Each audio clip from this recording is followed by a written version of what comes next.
UGC के नए नियम जो आप लोगों के 13 जनवरी को 2026 को लाए गए, अब उन पर सुप्रीम कोर्ट ने रोक लगा दी है और उसकी जो अब सुनवाई है वो 19 मार्च कर दी गई है। जी हाँ, यूजीसी इक्विटी नियम जिनके ऊपर बहुत ही एक विवादित मुद्दा, जिसके ऊपर बहुत ही लोगों का आक्रोश हम लोगों को देखने को मिला। हमें देखने को मिला कि बहुत सारे जो लोग हैं कहीं ना कहीं इससे बहुत गुस्सा हुए, और यहाँ पर जब हम जो जनरल कैटेगरी है या यहाँ पर बाकी लोगों ने इस मुद्दे को रखा, तो आखिर में सुप्रीम कोर्ट ने इसके ऊपर रोक लगा दी। अब इसकी जो सुनवाई है वो 19 मार्च को होगी एंड उसी के बाद यहाँ पर आगे पता चलेगा कि क्या चीजें होंगी या नहीं होंगी।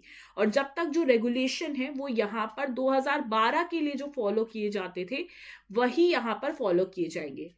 पर अभी हमें शायद ये समझना है कि अगर आप अभी भी नहीं जानते कि यूजीसी के जो रेगुलेशन है, इक्विटी रेगुलेशन जो अभी 2026 में पास किए गए, ये क्या है, क्या कहते हैं ये रेगुलेशन, तो इसके बारे में हमें जानना बहुत ज्यादा जरूरी है। तो इसी के बारे में हम बात करते हैं। हम बहुत सिंपल शब्दों में समझेंगे कि क्या ये रेगुलेशन है और क्या इन्होंने कहा, तो जिसके ऊपर सभी लोगों का कहना है कि इनको बंद कीजिए, और इसको हम देखेंगे। सबसे पहली बात ये आती है कि जो यूजीसी है वो आप लोगों की एक ऐसी बॉडी है जो हायर एजुकेशन इंस्टीट्यूट जो है उनको रन करती है। और यहाँ पर इस यूजीसी जो बॉडी है इनके द्वारा ही 2012 में आप देखोगे कि कुछ ऐसे रेगुलेशंस थे जो यहाँ पर लेकर आए गए थे। 2012 के जो रेगुलेशन थे ये हायर एजुकेशन के लिए आपको देखने को जो मिलते हैं, इसके अंदर जो एक हायर एजुकेशन में डिस्क्रिमिनेशन होता है या आप कह सकते हैं जो भेदभाव किया जाता है स्टूडेंट्स के साथ, जैसे कि एससी कैटेगरी हो गया, एसटी कैटेगरी हो गया, और यहाँ पर आप कह सकते हो कि इसीलिए नियम जो है 2012 में आए थे। 2012 में आप कहोगे कि इक्विटी रेगुलेशंस जो है उनको लेकर आया गया था, और यहीं पे ही आप कह सकते हो कि बहुत सारी जो गाइडलाइंस है वो दी गई थी कि जिसकी वजह से जो डिस्क्रिमिनेशन है उसको एलिमिनेट कर सके। और ऐसा ही अब दोबारा से हम कह सकते हैं कि 2012 के जो नियम थे उनको दोबारा से लेकर आया गया है, और इस बार कुछ चेंजेस जो हैं आपको देखने को मिलेंगे, जो कि 13 जनवरी 2026 को ये रेगुलेशन आपको देखने को मिला। अब यहाँ पे ये जो रेगुलेशन है ये क्यों आया है, क्योंकि जो आपकी एनईपी पॉलिसी थी 2020 की, उसके अंतर्गत कहा गया था कि हम इक्विटी को प्रमोट करेंगे, और यहाँ पे इसी को बेस मान के ये जो रेगुलेशन है वो यहाँ पर पास किए गए। सबसे पहली बात ये आती है कि जो यूजीसी रेगुलेशंस आपको देखने को मिलते हैं, यूजीसी इक्विटी रेगुलेशंस आप लोगों को देखने को मिलते हैं, ये कहाँ कहाँ पर एप्लीकेबल हैं। ये जो रेगुलेशन है ये ऑल हायर एजुकेशन, जितने भी आपके हायर एजुकेशन इंस्टीट्यूशन है इंडिया के अंदर, वहां पर आप लोगों को देखने को मिलते हैं।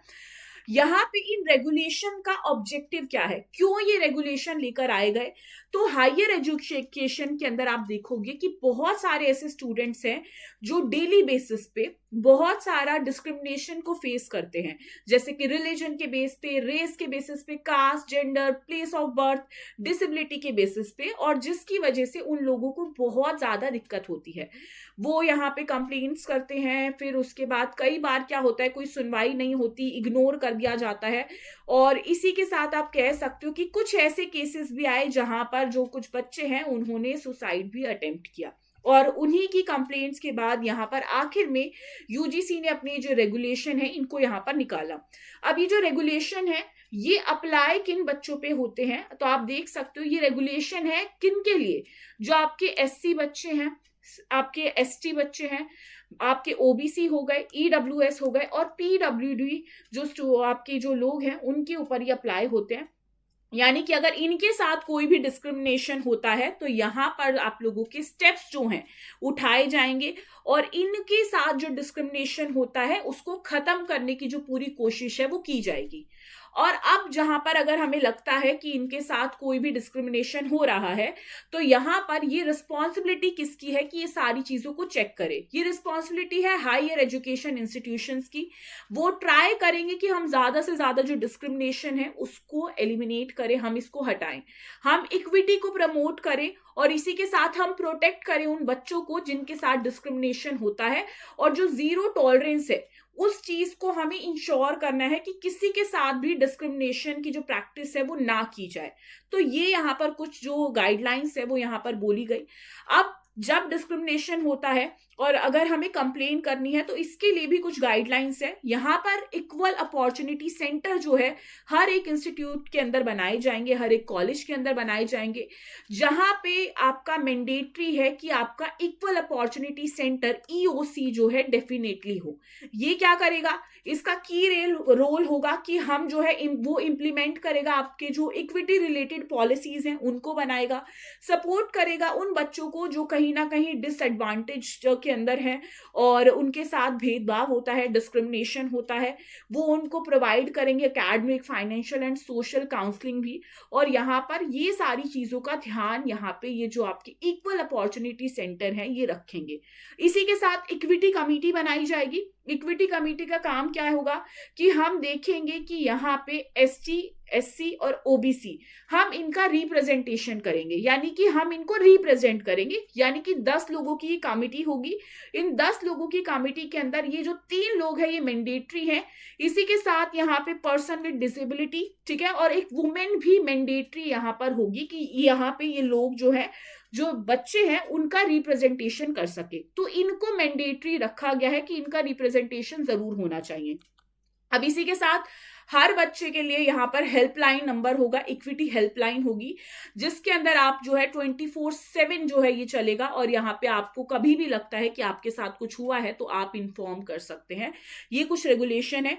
इसी के साथ यहाँ पर अगर आपको ये देखना है कि किसी बच्चे ने कंप्लेन की है यहाँ पे जाके, अपने जो रिप्रेजेंटेटिव हैं या यहाँ पे जो आप लोगों के जो सेंटर बनाए गए हैं, और वहां पे जाके वो कंप्लेन के ऊपर ज्यादा जल्दी कोई एक्शन नहीं लेते, तो आपको क्या देखना को मिलेगा कि उनके खिलाफ क्या कॉन्सिक्वेंसेस हो सकते हैं। या तो उनको यूजीसी स्कीम से निकाल दिया जाएगा, या उनकी डिग्री प्रोग्राम को भी स्टॉप किया जा सकता है, या इसी के साथ यहाँ पर आप लोगों के कुछ और भी चीजें हैं जो उनको कहीं ना कहीं पनिश कर सकती हैं। तो ये कुछ चीजें हैं जो यहाँ पे पेनल्टीज उनके ऊपर लगाई जाएंगी। तो ये यहाँ पे आपको पूरा का पूरा जो मुद्दा है देखने को मिलता है। अब बात ये आती है कि ये सारी चीजें जो कही गई हैं इस बार के 2026 यूजीसी इक्विटी गाइडलाइंस जो हमें देखने को मिलती है, इसमें प्रॉब्लम क्या है, क्यों ये जो मुद्दा है ये इतना विवादित है, या ये बात करने लायक ऐसा मुद्दा है। अब आपने जितनी भी बातें सुनी, आपने सुना होगा कि यहाँ पे ये सारी चीजें जो हैं ये रिजर्व कैटेगरी के लिए हैं।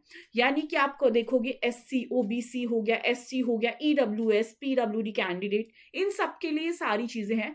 प्रॉब्लम यह है कि यहाँ पे जो जनरल कैटेगरी है उसको इसमें से हटा दिया गया है। और ये कहना कि यहाँ पे कि जनरल कैटेगरी के जो बच्चे हैं उनके साथ कोई भी डिस्क्रिमिनेशन नहीं होता, वो कहीं ना कहीं गलत है। तो पहली चीज तो यहाँ पे कहीं ना कहीं जो एक मुद्दा है जिसकी वजह से लोग भड़के हुए हैं वो है कि जनरल कैटेगरी को क्यों हटाया गया है।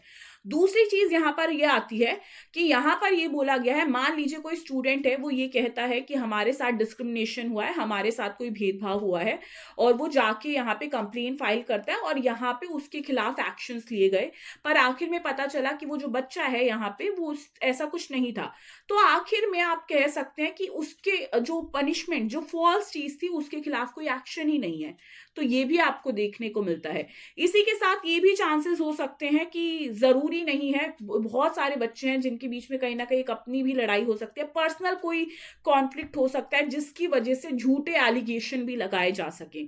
तो उस केस में क्या होगा, उस केस में उसकी सुनवाई होगी या नहीं होगी, ये सारी चीजें बहुत ज्यादा बढ़ जाती हैं। और चौथी चीज आपको देखने को मिलेगा कि जब आप कुछ ऐसे नियम लेकर आते हैं तो यहाँ पर कहीं ना कहीं जब आप इतना ज्यादा जो रिजर्वेशन है या इन चीजों की बात करते हैं तो इसकी वजह से जो समाज है वो और भी ज्यादा बढ़ जाता है। हम एक हायर एजुकेशन के अंदर अगर हम पढ़ते हैं तो इतने रूल्स जो कि कहीं ना कहीं प्रॉपरली आप लोगों को डिवाइड कर देते हैं आपकी कास्ट के अकॉर्डिंग कि आपके लिए ये है, आपके लिए है, तो कहीं ना कहीं ये समाज को और भी ज्यादा यहाँ पे डिवाइड करता है, विभाजित करता है।